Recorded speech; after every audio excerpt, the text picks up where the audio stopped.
جس نے ہر فرض نماز کے بعد جس نے آیت الکرسی پڑھ لی اور اس کو اپنا معمول بنا لیا، عادت بنا لی، لم یمنعہ من دخول الجنت الا الموت، اس کو جنت میں جانے سے سوائے موت کی اور کوئی چیز نہیں روک رہی ہے، اس کو جنت میں جانے سے سوائے موت کی اور کوئی چیز نہیں روک سکتی ہے۔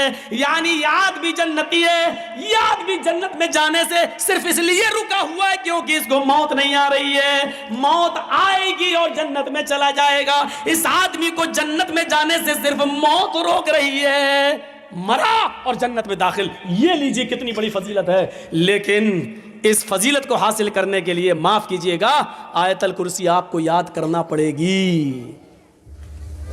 گانا یاد ہو جاتا ہے، اتنے لمبے لمبے گانے یاد ہو جاتے ہیں، تیری آنکھیں جھکی جھکی، وہ کون کون سے گانے چلتے ہیں، بیہودہ بھوجپوری گانے، یہ سب یاد ہو جاتے ہیں آپ کو۔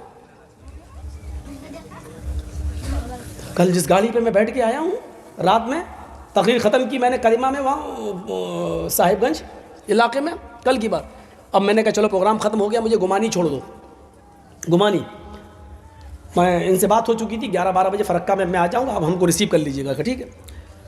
اب وہ رات کا وقت تھا، 3 بجے وہ ڈرائیور جب گاڑی لے کے چلنے لگا، 3:30 بجے، شاید 3 بجے تک تو جلسہ ہی چلا، 4 کے آس پاس جب میں وہاں سے نکلا تو ڈرائیور مسلمان۔ اب رات بھر کے ہم بھی جاگے ہوئے تو آگے والی سیٹ پر ہم ایسے بیٹھ کے تھوڑا سا آنکھ لگ گئی میری ایسا، اس نے گانا لگا دیا ڈرائیور نے، میری آنکھ کھل گئی تو میں نے کہا یار اس ڈرائیور کو روکنا اور ٹوکنا بیکار ہے، کیونکہ ڈرائیوروں سے الجھنا نہیں چاہیے، ورنہ اگر زبردستی بند کروائیں گے تو یہ بھیڑ دیں گے کہیں نہ کہیں۔ تو دیکھ رہا ہوں گانا اس میں چل رہا ہے، کوئی رفیع کا گانا چل رہا تھا بہت پرانا، اب یہ اس میں گانا سنتا جا رہا اور ایسے کرتا رہا، گاڑی چلا رہا ہے، میں نے ایسے دیکھا اور وہ بھی اس کے منہ پہ وہ بھی گنگناتا جا رہا ہے، یعنی پورا گانا اس کو یاد ہے، پورا گانا۔ اس کے بعد جب گاڑی میری رک گئی، میں گمانی پہنچ گیا تو میں نے اس سے پوچھا، شکریہ آپ کا، آپ نے مجھے چھوڑا۔ میں نے کہا آپ کو کچھ مسلمان ہے کہ ہاں ہاں مولانا صاحب ماشاء اللہ مسلمان ہیں۔ ہم نے کہا بڑی خوشی ہوئی آپ کو یہ جان کر کے آپ مسلمان ہیں، اچھا کلمہ یاد ہے نا آپ کو؟ ہے مولانا صاحب کلمہ یاد نہیں ہوگا، لا الہ الا اللہ محمد رسول اللہ، ماشاء اللہ۔ سورہ فاتحہ یاد ہے نا؟ ہاں سورہ فاتحہ یاد ہے، الحمدللہ رب العالمین الرحمن الرحیم مالک، پوری سورہ سنا دی۔ ہم نے کہا اچھا اچھا اچھا کہ صورتیں کتنی یاد ہیں؟ کہتا مولوی صاحب تو 2 ہی یاد ہیں بس۔ کون کون سی؟ کہ انا اعطیناک کل کوثر اور قل هو اللہ احد اللہ الصمد لم یلد ولم یولد ولم یکن له کفوا احد۔ ہم نے کہا اچھا اور کوئی کا صورت؟ کا نہیں ہے۔ آیت الکرسی؟ اے مولانا صاحب آیت الکرسی تو 5-6 صورتوں کے برابر ہے، وہ تو یاد ہی نہیں ہے۔ یہی ہمارا حال ہے۔ چلو اس نے کم سے کم لاج رکھ لی کہ سورہ فاتحہ یاد رہی، اس کو کلمہ سنا دیا لا الہ الا اللہ محمد رسول اللہ، ورنہ ایک بار تو ہم پھنس گئے تھے 12 بنکی علاقے میں، بھیک مانگتا ہوا آ گیا میرے پاس، اللہ کے نام پہ دے دو، اللہ اللہ اللہ۔ میں نے کہا بھائی کیا مصیبت ہے؟ ظہر کا وقت تھا، میں نے کہا اچھا ادھر آ، کیا چاہیے؟ اللہ۔ ہم نے کہا نماز نہیں پڑھتے ہو تم؟ ارے مولانا صاحب اس مسجد سے میں نکلا ہوں ابھی نماز پڑھ کر۔ ہم نے کہا ہو سکتا ہے بھائی ہم لوگ جلدی پڑھ لیتے ہیں، یہ دیر سے پڑھ کے نکلا ہوگا یہ۔ تو ہم نے کہا بھائی نماز پڑھ کے نکلے ہو؟ ہم نے کہا چہرے پہ مٹی لگی ہے، بالوں میں گندگی بھری پڑی ہے، کپڑے، ارے وضو بنایا کہ نہیں بنایا؟ نماز کے لیے وضو شرط ہے، تم نے وضو بنایا کہ نہیں بنایا؟ کہتا ہے مولانا صاحب میں نے وضو منگل کو بنایا تھا، اور جس دن اس نے یہ بات ہمیں بتائی وہ اتوار کا دن تھا، سنڈے تھا، سنڈے اتوار کا دن۔ میں نے کہا کب بنایا تھا؟ بولا میں نے وضو منگل کو بنایا تھا۔ میں نے کہا منگل بدھ جمعرات جمعہ سنیچر اتوار، ہم نے کہا 6 دن پہلے؟ کہتا ہاں۔ ہم نے کہا اس سے ابھی تک وضو ہی نہیں بنایا؟ کہتا نہ نہایا نہ وضو بنایا۔ ہم نے کہا کیوں؟ بولا ہم بزرگ ہیں نا، بزرگ صوفی ہیں ہم بزرگ ہیں، ہمارا وضو 40 دن چلتا ہے۔ تو ہم نے کہا اچھا یہ بتاؤ کہ منگل کو وضو بنایا اور ابھی تک چل رہا ہے، اتنے دنوں میں تم نے لیٹرین کی کہ نہیں کی؟ تو الٹا ہم کو ڈانٹ رہا ہے، کہتا تم کو کس نے مولانا بنا دیا؟ ہم نے کہا کیوں کیا ہوا؟ کہ یہ بتاؤ لیٹرین لگے گی تو لیٹرین کرے گا نہیں کوئی آدمی؟ تو ہم نے کہا وہی پوچھ رہا ہوں کی کہ نہیں کی؟ ارے روز کرتا ہوں میں۔ ہم نے کہا پیشاب؟ ہے پیشاب تو دن بھر میں 3-4-5 بار کرتا ہوں۔ ہم نے کہا سوتے ہو کہ نہیں سوتے ہو؟ کہا نیند آئے گی تو سوئیں گے نہیں. ہم نے کہا اچھا یہ بتاؤ کہ کبھی کبھی پیٹ میں گڑ گڑ کی آواز ہوتی کہ نہیں ہوتی, ہوا خارج ہوتی کہ نہیں ہوتی؟ کہتا ارے مولوی صاحب تم کیسی باتیں کر رہے ہو, یہ بتاؤ کہ یہ تو نیچرل چیز ہے یار, یہ تو فطرت ہے, یہ تو ہوا جب پاس ہوگی تو ہوگی. ہم نے کہا ہوئی کہ نہیں ہوئی؟ کہاں ہوئی ہے؟ ہم نے کہا ہوا بھی تیری پاس ہوئی, پیشاب بھی تو کر رہا ہے, لیٹرین بھی تو نے کی, سویا بھی تو, سارے کام تو کر رہا ہے, اور ابھی تک تیرا وضو ٹکا ہوا. بھئی یہ وضو ہے یا لوہے کا لٹھا جو ٹوٹتا ہی نہیں, کیا ہے یہ؟ کہتا آپ ہماری انسلٹ کر رہے ہو. میں نے کہا اتارو جوتا, ابھی بتاؤں گا انسلٹ کیا ہوتی ہے, کمی نہ کہیں گے. پھر اسی کے آدمی آ گئے کہنے لگا مولانا یہ پاگل ہے دماغ سے, ہم لوگوں میں بھی ایسا نہیں ہے. ارے پیشاب پائخانہ کرنے سے اچھے اچھوں کے وضو ٹوٹ جاتے ہیں, یہ کیا ہے, یہ بیچتا کیا ہے؟ ایسے لوگ بھی ملے ہیں جن کو کچھ یاد نہیں تھا. ایک آدمی کے رکشے پہ سوار ہو گئے, اس سے پوچھا صاحب, ہم نے کہا چلو مسجد میں اذان کا ٹائم ہو گیا, نماز پڑھ لیتے ہیں, آپ بھی آئیے. کہتا مولانا صاحب آپ نماز پڑھ لیجئے, بس یہی ایک کمی ہے کہ میں نماز نہیں پڑھتا ہوں, اور تو میرا بقیہ پورا اسلام ٹھیک ہے. ہم نے کہا ہو سکتا بھائی نماز ناپاک ہو, نہیں جا رہا ہو مسجد میں. نماز پڑھ کے ہم نکلے, 2 رکعت پڑھنا تھی, مسافر تھے, پھر اس کے رکشے پہ بیٹھ کے چلے. چلتے چلتے میں نے کہا بھائی رمضان کا مہینہ ہے, نماز آپ نہیں پڑھ رہے ہیں, روزہ تو آپ رکھتے ہی ہوں گے. ارے مولانا صاحب بڑی محنت کرنا پڑتی ہے, رکشہ چلانا پڑتا ہے, بس یہی ایک کمی اور ہے کہ میں روزہ نہیں رکھتا ہوں, ورنہ پورا اسلام میرا ٹھیک ہے. لاسٹ میں جب ہم اترے تو میں نے اس سے کہا کہ اچھا ایک بات, پیسہ اس کو دیا, 15 روپے اس نے مانگے تھے, کئی سال پہلے کی بات ہے. میں نے اس کو 15 روپے دیے, تو میں نے کہا اچھا بھائی چلتے چلتے تھوڑا سا کلمہ ہی سنا دو, تم کلمہ یاد ہے تمہیں؟ کہتا بس مولوی صاحب کلمہ ہی یاد نہیں اور میرا پورا اسلام بالکل ٹھیک ہے. میں نے کہا واہ صاحب, کلمہ تجھے یاد نہیں اور تیرا اسلام ٹھیک ہے, یہ کون سا اسلام ہے جو بالکل ٹھیک ٹھاک ہے؟ کلمہ یاد نہیں, لا الہ الا محمد رسول اللہ, اور کہہ رہا میرا پورا اسلام ٹھیک ہے. تو دنیا میں ایسے بھی لوگ ہیں جن کو کلمہ یاد نہیں اور کہہ رہے میرا اسلام ٹھیک ہے, ایسے لوگ بھی موجود ہیں. تو من قرأ آیت الکرسی, آیت الکرسی کو یاد کریے, کتنی بڑی فضیلت ہے اس کی. ہم اس دنیا میں کیوں آئے؟ صرف کھانے اور پینے اور اپنے ماں باپ کی گاڑی کمائی کو عیش و آرام میں اڑا دینے کے لیے, جوئے اور سٹے میں اڑا دینے کے لیے, لاٹری خریدنے کے لیے, سود اور بیاس میں اڑا دینے کے لیے, شراب پینے کے لیے, گانجا اور اسمیک اور ہیروئن اور براؤن شوگر استعمال کرنے کے لیے, بس اس لیے ہم اس دنیا میں پیدا ہوئے ہیں کیا؟ اپنے آپ کو پہچانو. قرآن تمہارے پیدائش کا مقصد بتا رہا ہے, وَمَا خَلَقْتُ الْجِنَّ وَالْإِنسَ إِلَّا لِيَعْبُدُونَ. او میرے بندو, میں نے تو تمہیں اس دنیا میں بھیجا ہے, اس دنیا میں پیدا کیا ہے تو صرف اس لیے کیا ہے تاکہ تم میری ہی عبادت کرو, میری ہی پوجا کرو, میری ہی بھکتی کرو, میرے علاوہ کسی اور کی عبادت نہ کرو. اس دنیا میں تو انسان عبادت کے لیے آیا ہے. اچھا میں کسی کو کھڑا کر کے آیت الکرسی سنتا ہوں, کیسا لگے گا؟ آپ کل صبح ہو کے کہیں گے مولانا صاحب یہ کام غلط کیا آپ نے. سب کے سامنے کسی کی انسلٹ کرنا اچھی بات تھوڑی ہے. میں امتحان لینا چاہتا ہوں کہ ہمارا اسلام کتنا ہے. کتنے لوگوں کو آیت الکرسی یاد ہے؟ ایک کو کھڑا کر کے پوچھنا چاہتا ہوں, لیکن کل صبح ہماری ہی بدنامی ہوگی. آپ کا جس کو یاد نہیں اس کا چرچا نہیں ہوگا, میرا چرچا ہوگا کہ مولانا صاحب نے سب کے سامنے اس کو ننگا کر دیا. چھوڑو, مجھے کیا ضرورت ہے کسی کی انسلٹ کرنے کی.